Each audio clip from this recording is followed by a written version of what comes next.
Persian Gulf ಕಪ್ಪು ಸಮುದ್ರ corridor Armenia ಪ್ರಸ್ತಾವನೆಯು ಭಾರತವು Azerbaijan ಅನ್ನು ಯುರೋಪ್ ರಷ್ಯಾಕ್ಕೆ ಬೈಪಾಸ್ ಮಾಡುತ್ತದೆ. ಪರ್ಷಿಯನ್ ಗಲ್ಫ್ ಕಪ್ಪು ಸಮುದ್ರ ಕಾರಿಡಾರ್ ಕುರಿತು ಅರ್ಮೇನಿಯಾ ಮುಂದಿಟ್ಟಿರುವ ಪ್ರಸ್ತಾವನೆ ಜಾರಿಯಾದರೆ ಭಾರತವು ಶೀಘ್ರದಲ್ಲೇ ರಷ್ಯಾ ಮತ್ತು ಯುರೋಪ್ಗೆ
ತುಂಬಾ ಅಪಾಯಕಾರಿ ಎಂದು ತೋರುತ್ತದೆ. ಯೆರೆವಾನ್ ಸಂಸ್ಥಾಪಕ ಮತ್ತು ಅಧ್ಯಕ್ಷ ಬೆನ್ಯಾಮಿನ್ ಪೊದೋಸ್ಯಾನ್ ಅರ್ಮೇನಿಯಾ ಮೂಲದ ರಾಜಕೀಯ ಮತ್ತು ಆರ್ಥಿಕ ಕಾರ್ಯತಂತ್ರದ ಅಧ್ಯಯನಗಳ ಕೇಂದ್ರ ಮತ್ತು ಐಪ್ರೊ ಅರ್ಮೇನಿಯಾದಲ್ಲಿ ಹಿರಿಯ ಸಂಶೋಧನಾ ಸಹೋದ್ಯೋಗಿ ನಿಂದ ಉಲ್ಲೇಖಿಸಲಾಗಿದೆ. ಅದೇ ಸಮಯದಲ್ಲಿ ಸೂಯೆಜ್ ಕಾಲುವೆಯನ್ನು ತಪ್ಪಿಸುವ ಮೂಲಕ ಯುರೋಪ್ ಅನ್ನು ತಲುಪಲು ಹೆಚ್ಚುವರಿ ವ್ಯಾಪಾರ ಮಾರ್ಗಗಳ ಭಾರತದ ಅಗತ್ಯವು ಮಾನ್ಯವಾಗಿದೆ. ಎನ್ಸ್ಟ್ ಸುತ್ತಲಿನ ಚರ್ಚೆಗಳಿಗೆ ಸಮಾನಾಂತರವಾಗಿ 2016ರಲ್ಲಿ ಇರಾನ್ ಹೊಸ ಅಂತಾರಾಷ್ಟ್ರೀಯ ಸಾರಿಗೆ ಕಾರಿಡಾರ್ ಯೋಜನೆಯನ್ನು ಮುಂದಿಟ್ಟಿತು.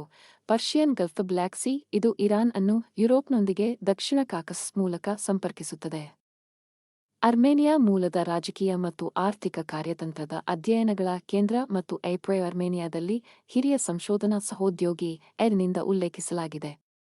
ಅದೇ ಸಮಯದಲ್ಲಿ ಸೂಯೆಜ್ ಕಾಲುವೆಯನ್ನು ತಪ್ಪಿಸುವ ಮೂಲಕ ಯುರೋಪ್ ಅನ್ನು ತಲುಪಲು ಹೆಚ್ಚುವರಿ ವ್ಯಾಪಾರ ಮಾರ್ಗಗಳ ಭಾರತದ ಅಗತ್ಯವು ಮಾನ್ಯವಾಗಿದೆ.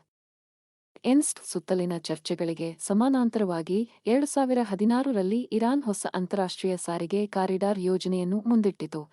ಪರ್ಷಿಯನ್ ಗಲ್ಫ್ ಬ್ಲ್ಯಾಕ್ ಸಿ ಇದು ಇರಾನ್ ಅನ್ನು ಯುರೋಪ್ನೊಂದಿಗೆ ದಕ್ಷಿಣ ಕಾಕಸಸ್ ಮೂಲಕ ಸಂಪರ್ಕಿಸುತ್ತದೆ.